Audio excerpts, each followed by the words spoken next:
must know that the Invincible universe is a pretty horrible place to live, and an even worse one to grow up in. Many of the villains and even the heroes we see on screen have had to go through messed up things, so today let's talk about which characters have the saddest backstories. Starting out low on the list, but not without tragedy, it's Monster Girl. Amanda has the ability to transform into a monster. She uses this ability for good, to save people and her friends, but there is one huge drawback to using the ability. Whenever she transforms back into her human form, she gets younger and younger. The long-term effect of this is that she is now a 30-year-old woman stuck in the body of a child. The first obvious horrifying conclusion to this curse is that at one point she will become so young that she will eventually become a baby and be unable to care for herself or continue being a hero. She will still be an adult mentally, but she will be trapped in the body of an infant. The second drawback is that she is unable to live a normal life. She's isolated from friends, unable to have meaningful relationships, and is constantly treated like a child despite being an adult. Thanks to Rudy, this process seems to have halted for now, but it will be some years before she's able to live a normal life again. In keeping with the teen theme, our next hero covers up his tragic backstory with childish and immature jokes. Rexplode. Taken by the government as a child and experimented on to weaponize him. He grows up without a real family and without a sense of self-worth. He may act cocky, but it's only to cover up his deep insecurities. The effects of the government's brainwashing are apparent in the show. We see that he is unable to perform basic adult activities outside of his heroic duties, like cooking and cleaning. He shares this tragedy with shrinking Ray. Although she did have parents, they treated her much the same, keeping her focused on becoming a famous hero with her powers instead of raising her like their child. They both share in the tragedy of being raised to be a hero and nothing else. They struggle to relate to the common person, and they fight so hard to protect themselves. Of course, over time, they do find comfort in each other, but just as they try to make their way in the world, it is tragically cut short for Rex, an unfortunate end to his sad backstory. That was pointless. Kinda like your entire life. Sure, but I'm the idiot who took you with me. My entire goddamn skeleton.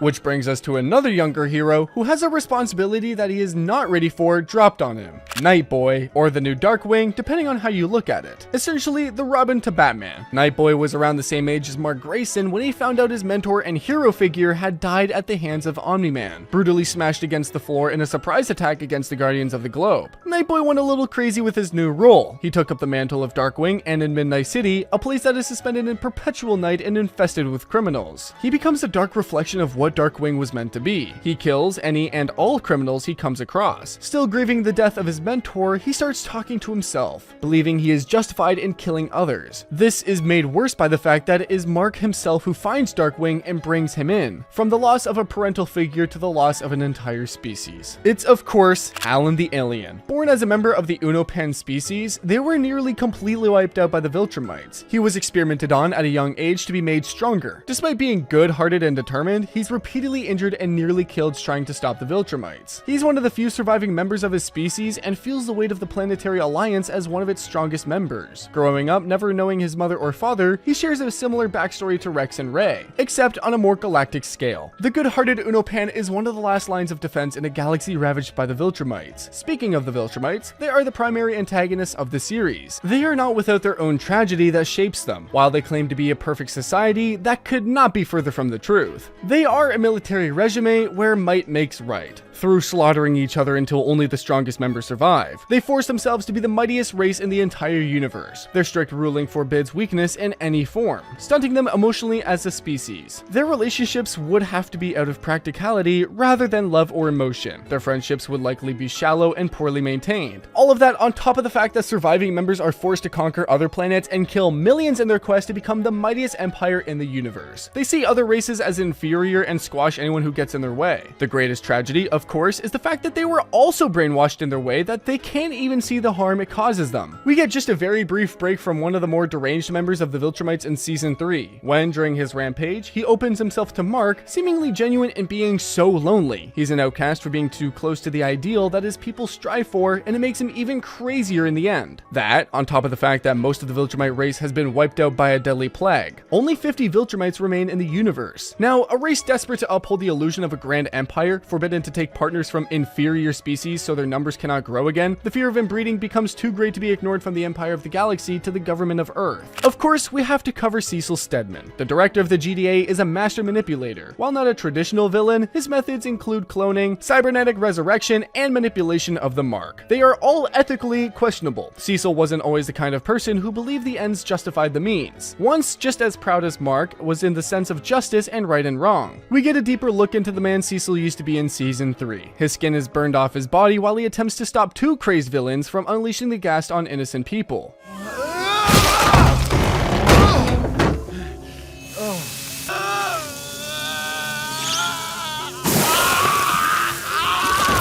Oh, shit. Help him, quick! Showing just how far he would go to protect everyone. Sacrificing himself in the line of duty was never out of the question. Thankfully, he survives and leaves himself a scar as a reminder of who he is. But he comes face to face with the same two lunatics in the field just a few days later. He is outraged that the GDA would hire such dangerous villains in light of what they had tried to do just very recently. He serves time in prison for his views, not wanting to ally himself with murderers and villains. The tragedy is ironic in that this is now the very same thing he is doing and calling Mark naive for. He sacrificed his morality for the Earth's safety. He knows it and it's eating at him. He's a man who does what needs to be done even if it damns him. Now, resorting to morally questionable actions, he's got files and means to destroy most of the Earth's heroes in the event that they go rogue. He even comes up with a counter to Mark that he is a little too quick to use. And of course, using the resurrected corpses of dead soldiers to fight for him is just the tip of the iceberg when it comes to the many, many things Cecil has done in the name of protecting the Earth from any and all incoming threats. While he doesn't always see eye to eye with Mark, he is always doing it in the name of humanity. And what would he be without his right-hand man? Donald Ferguson, the loyal second to Cecil Stedman. He is a GDA agent who works to keep the evils out of the world at bay by getting his hands dirty. Being killed in the line of duty by Omni-Man, he is brought back as a cyborg, rebuilt from the remnants of his own body by Cecil and his team of scientists. But that is kept from him at first. Cecil wipes his mind and hopes his friend can serve without the honors of his death in his mind. A plan that eventually crumbles when Donald begins to pull all the threads of what's nagging at him. He discovers to his horror that this is not the first time he has died. Cecil has rebuilt him over and over again. Time after time, Donald has died in the line of duty, defending humanity in its darkest hours. Each and every time, Cecil has wiped his memory of the incidents. Each and every time, there has been less and less of Donald to put back together. Not only does this mean that Donald is unaware of just how many people he has saved, but now he realizes he is just a shell of a man, and that breaks him, leaving him to question if he is even still human. By the time he dies at the hands of Omni, he is little more than a brain and a metal exoskeleton. Like the ship of Theseus, when does Donald cease to be, and the new amalgamation of memories in a tin can being? How many pieces can be stripped away and replaced before he's no longer Donald and something entirely new emerges? Stepping away from the heroes for a moment, let's get into the tragic backstory of a few of the villains of the Invincible universe. Starting out with two seemingly lesser known villains, Tether Tyrant and Meg Maniac, the two low-level goons who attack Mark in the Machine Head's tower. At first, they appear to be your run-of-the-mill henchmen, but Season 3 gives us a haunting look into their lives as struggling villains. When we catch up with them again, they are seen robbing a bank. At first, it seems they are simply up to no good once again. Bulletproof intervenes, and the two villains barely escape without any of the money from the bank. The vignette continues, and we get a deeper look into their lives. They appear to be a couple living in a rundown apartment, just trying to make ends meet. Bills pile up, and they barely even have enough food to eat. In a pretty heartfelt moment, they comfort each other, seemingly denouncing the life of the villain, and they seek gainful employment. They struggle to be hired at first, but both eventually find a small-time job in the same burger restaurant. They even seem to make it work for a time until they are fired for a disagreement with the manager. Things fall apart pretty quickly for the couple after this. The bills pile up again, they are unable to find jobs, and eventually they are evicted. Now, homeless and even more desperate, they come across the bank they robbed months and weeks prior, and they both grimly resign to being villains in order to survive. All of this was cut short by the invincible training of Oliver in hero duties. The hauntingly beautiful story of the two struggling villains is cut short by what appears to be a walk in the park for Invincible and his kid brother. The long and desperate struggle was nothing more than the punchline and a long, sad joke. Not the only villains whose lives were touched by Invincible either. Next up is Angstrom Levy. At first, a dimension hopper with only the desire to do great good. Escaping a universe where Mark joins his father in conquering Earth for Viltrum, he finds a gathering of himself from many other dimensions. Together, they decide to combine their knowledge of the many universes in order to build a utopia to help many of the universes in their struggles and to make one universe where life is perfect and happy for as many people as they possibly can. This is where the unwittingly Invincible intervenes and tries to stop Angstrom, but in the end, it's ultimately Angstrom who pulls the plug and causes the machine to explode. Okay, there's like a giant mechanical Christmas tree. Wait! Invincible! You don't understand!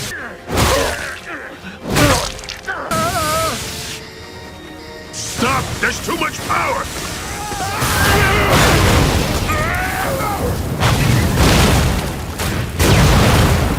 Killing all of the variants of the Maulers he was working with and leaving him horribly deformed. Most of the other Angstroms now dead or disappeared. He is pushed to the brink of madness and revenge. The machine sort of worked, but in the wrong kind of way. He is left with a combined knowledge of multiple variants of himself, but mainly the memories of the atrocities Mark has committed in many of them. Now hell-bent on revenge in a misguided attempt to make the multiverse a better place, he targets one of the few good Marks in the entire multiverse and tries to kill him. Not only to kill, but to hurt psychologically and emotionally. He uses his family against him. The once good and kind Angstrom is now a deformed and deranged monster in every sense of the word. Not the only person inadvertently pushed to the edge of madness either. The immortal, a man cursed or blessed with immortality. He has lived countless lives, witnessed the deaths of everyone he's ever loved, fought in ancient wars, and can never truly die, even after being ripped in half. He bears the weight of centuries of loss and failure, including leading the Guardians of the Globe to their doom. He has died over and over again in increasingly horrible ways. He was for a time the Earth's strongest hero, but that was cut short by Omni-Man. He becomes second after that. While he retains his hero status on the Guardians of the Globe, Omni-Man cuts that short too. Being the only surviving member of the original team, it's just another set of deaths that he couldn't prevent. Living in an endless cycle of death and resurrection leaves its mark. While not technically part of his backstory, his curse leads him to live for hundreds more years, and madness finally takes its toll. Left to his own devices, he finally snaps and takes it out on humanity. Once one of its greatest defenders, now he is a despotic ruler hell-bent on tormenting the human race to get future Mark's attention in the hopes he will return to finally end his long and twisted life. At that point, he can't remember friends and family, wives and children. He's lived so long he's forgotten countless lives, a broken shadow of the hero he used to be. Thankfully, Mark puts an end to that in the tragic fight that the Immortal is desperate to lose. From the mightiest of heroes back to the low-level criminals, it's Titan. Growing up in the slums of Chicago in a neighborhood ravaged by gang violence, corruption, and inequality. From a young age, he saw that law enforcement and government didn't protect people like him, so he turned to crime, not for power, but for survival. Doing it all for his wife and young daughter, he tries to provide them with safety and security. His greatest fear is failing them or having them see him as nothing more than a criminal. He constantly hides his work from them, leading to a double life with intense emotional stress. At first, Titan is a low-level enforcer with the power of turning his skin to stone, a thug who collects debts for Machine Head, a crime boss enhanced with AI. Machine Head uses Titan's desperation to enslave him economically, making sure he can't ever leave or rise. Titan wants out, but he's trapped in a system that keeps poor, powered people in chains. He manages to throw off the shackles by manipulating Mark into helping him. He represents himself as a reluctant criminal, and Mark believes him. Together, they raid Machine Head's penthouse, but it's a trap. Mark is nearly killed, and Titan escapes with barely a scratch. Now sitting at the table, Titan takes his place as the new crime kingpin of Chicago, trying to make the city a better place, but still falling victim to using crime as a tool to justify his ends. Someone else who is trapped in their life but wants to change that, next up is Robot, aka Rudolph Connors, a super genius who engineered his own robotic drones. He is part of the teen team and later becomes a reformed Guardian of the Globe, even serving as their leader for some time. While life for the drones may have seemed normal enough, life for the one controlling them was far from it. Rudolph was born with a degenerative condition that forced him to live in constant pain, unable to live without medical assistance or do anything that ordinary people could do. Well, that would be the case if not for his incredible genius. Not only was Rudy able to survive, but he thrived, living on to become a valued asset of two separate hero teams and saving the lives of many with his intellect and gadgets. The saddest aspect about Rudy's backstory is that he is no longer technically alive. He, along with the help of the Mauler twins, cloned a body using Rex's genetic code and placed a copy of his memories into it, but the original Rudy dies on a table being held by his clone. But in his final moments, he gives himself the greatest gift he could have ever asked for, an able-bodied to experience life to the fullest. A gift he would never experience, but he dies happily knowing that a version of himself will. It is truly a profound and deeply moving moment, one that forever remains in our memories. But alas, we must move deeper down the rabbit hole, with the titular character,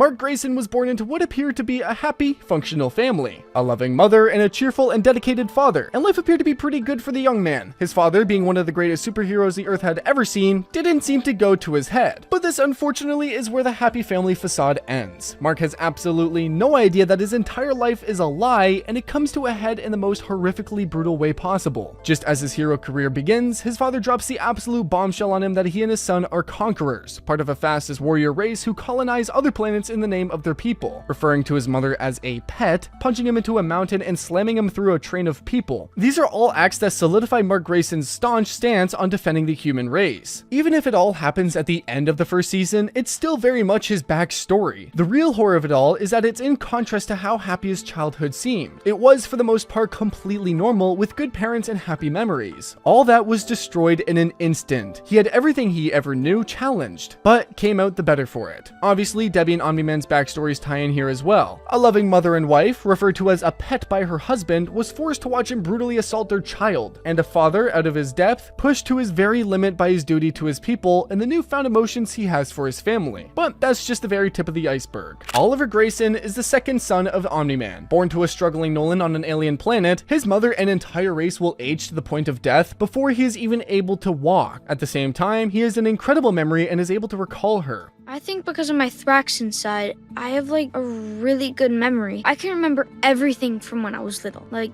my mom hugging me. My mom loved Dad, like a lot. I know that. And she was awesome, wasn't she? Your mom was really smart and brave. Even after Dad did all that bad stuff, she must have known he was good inside.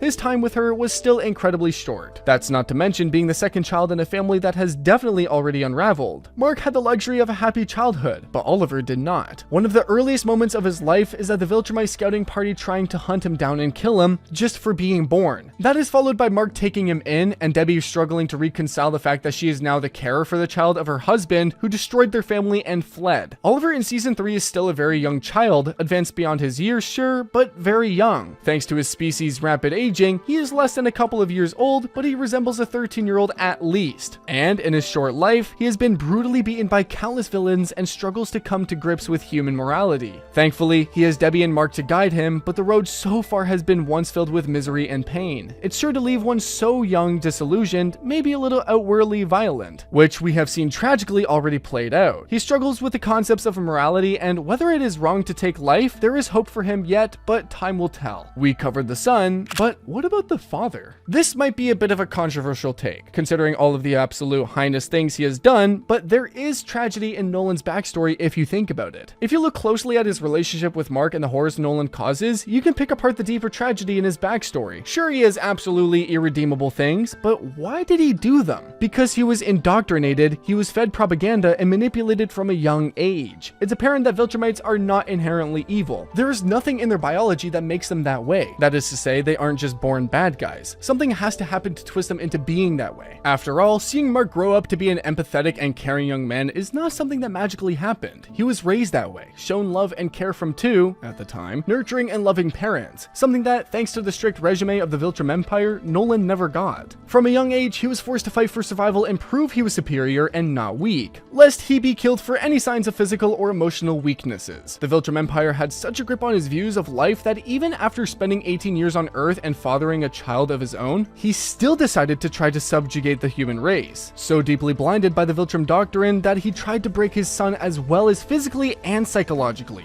He brutalized Mark in the worst way possible. The fact that Viltrumites aren't some cartoonishly evil race is shown in season 2, by the fact that Nolan is close to ending it all on his space journey, so racked by guilt and grief that he almost tosses himself into a black hole. But remorse and grief are signs of weakness, no? If he had shown those things in the Empire, they would have executed him for it. It goes even deeper when Mark shows up on Thraxa later in the season and finds his father, so confused and enraged by these newfound emotions that he almost attacks Mark again, almost immediately fell back into what he was taught as a child. But ultimately, he gives in to letting himself feel them, to care about the people of Thraxa and his children. 18 years may be nothing in the lifespan of a Viltrumite, but just those 18 years filled with love and compassion left their mark on him. Now, a father who destroyed his family and nearly killed his son must come to terms with who he was and who he is becoming. But far from the saddest backstory on the list, so let's talk about Adam Eve. Eve Wilkins has often faced adversity in various aspects of her life. Sure, she may have incredible godlike powers, but her life is anything other than glamorous, starting at the very tip of her unwitting foster parents, convinced they are her biological parents, as was she for a time. They aren't exactly a picturesque family. Her father is a rude man with outdated ideals and several grotesque habits. At the same time, her mother seems to be at his call with no real personality or life of her own. It's far from an abusive household, but it's not a happy family. And that's just the very beginning for poor Eve Wilkins. She was the product of government experimentation on her mother while she was in the womb. The government wanted to create a living weapon, and to do that, they practically killed her mom. Her mother, escaping thanks to the help of a now estranged scientist, died during labor, and the scientist swapped little baby Eve with another baby to shake the government off of her. He tried desperately to give her some semblance of a normal life, her mother's final wish. But if you think that's bad, trust me, it's about to get way worse. The tragedy of her mother's death is made even worse by the fact that she is only dead, technically. The government kept her body alive artificially to continue to use her in experiments to try to replicate the success they had with Eve, using her as a still mother to produce more children via means we do not want to think about. These children were all horribly deformed and scarred, unable to even hold their molecular structure together for extended periods. If left alone too long, they would seemingly fall apart into horrible puddles of goo. That, on top of the fact that they were treated like lab rats, being tortured over and over for failing to live up to the program's expectations. No doubt the life the scientists spared Eve from. These experiments are then sent to attack Eve as she comes into her hero powers, and the whole thing unravels very quickly from there. Forced to kill her semi-siblings and having the horrible truth revealed to her, her parents are not her real mother and father. Her mother died during childbirth, but is kept alive artificially, and the scientist who saved her from all that died in front of her. This all happens to a very young Eve who is suddenly thrown into the deep end of the real cruelty of human nature. Definitely up there among some of the better known tragic backstories, so how about something a little less talked about? Bulletproof. While he has appeared in the show, the full tragedy of his backstory has yet to be adapted. Zandale Randolph has tragedy to spare, growing up in a dangerous and violent neighborhood where crime, poverty, and hopelessness were the norm. Though details of his childhood are limited, it's implied that he survived hardship and trauma, and that being strong physically and emotionally was the only way out. But the worst part of his backstory would have to have been his brother. Tyrone was responsible for creating Bulletproof. He was a genius, smarter than his brother and more driven, even respected by his community and family. But he became obsessed with superpowers and used his genius to force his brother to inherit the powers as a sort of lab rat. But during the experimentation, the machine exploded and disintegrated his brother. Zandale, unable to live with the truth, decided to live a double life, remaining just normal old Zandale to his parents, but playing at being Tyrone to them as well, having him to be the persona for Bulletproof. For years, he kept this up, desperate for his parents not to find out. But in the end, he is forced to tell them the truth. The horror really sinks in here as when the parents find out, they are furious and start hurling insults at Zandale, saying Tyrone was perfect and threatening to call the police on him. Zandale's girlfriend smashes his mother over the head in a fit of rage, killing her. His father then attacks his girlfriend, seemingly killing her as well. And in a bit of final desperation, he accidentally kills his father. The cycle of violence never ends, as all he can do is dispose of their bodies and continue to live another lie out of the shadow of his brother and into the shadow of Mark Grayson. Constantly compared to him so much in fact that in Mark's absence, he takes up the mantle of invincibility for a time. But he is not as strong or as fast as Mark and could never hope to live up to the ideals that Mark does. A truly tragic story from the beginning to the end. Keeping with the themes of double lives and families being torn apart, it's Deborah Grayson. While not a superpowered character, Debbie's emotional journey is so far one of the most tragic in the series. She married Nolan, believed in her family, and raised a son with him, only to discover almost 18 years into the relationship that he was a monster, and that she was little more than a means to an end. Her world crumbles completely when Nolan reveals the truth. She is emotionally shattered, left trying to pick up the pieces alone, trying to raise Mark with no clear answers and immense trauma. That's only the very tip of the iceberg of the continued onslaught of mental trauma she suffers at the hands of Nolan. Not only did he destroy his family, but he also fled from them, left them to fend for themselves, and had the gall to start another family. While Debbie fell into the grips of grief and loss, Nolan spent 2 weeks being sad in space before moving on to another wife. That would have been bad enough had he had not been attacked, and Mark left with that child, making it so much worse. Debbie is now left to raise his loved child from an alien planet after he traumatized paralyzed her. It is a testament to her resilience as a person and mother that she is able to almost completely recover, not only being the mother and friend Mark needs, but now being an even better role model for the new and alien child she had suddenly found thrust upon her. She harbors no resentment, no ill will, and loves Oliver as much as she loves Mark, remaining the steadfast and wise mother of one of the greatest superheroes the Earth will ever know. After all, Mark might be invincible, but Debbie is Invincible's mom. From the person left picking up the pieces to the person responsible for them, and easily one of the most tragic backstories in the entire Invincible universe.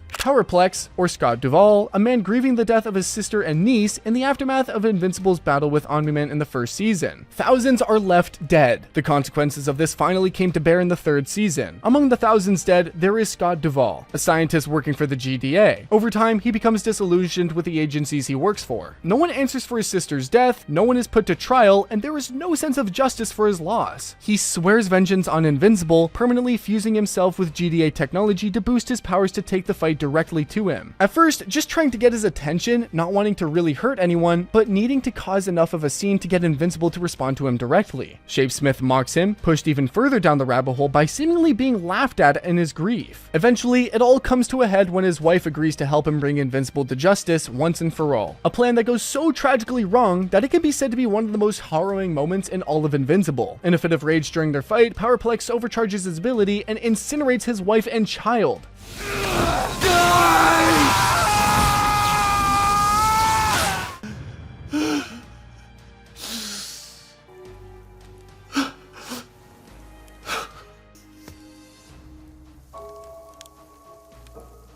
Their deaths play out on screen for a horrifying moment that lingers a bit too long. But perhaps the biggest tragedy of all this is that Invincible does feel responsible for those deaths. He does have remorse, and it affects him deeply. But that just isn't enough for Powerplex. He wants to hurt Invincible, and now he even blames the death of his family on Mark as well, showing us that he will do anything to justify his hatred for Invincible. Maybe it's all he could do to survive. If he accepted that he was responsible for killing his own wife and child, then he might just break.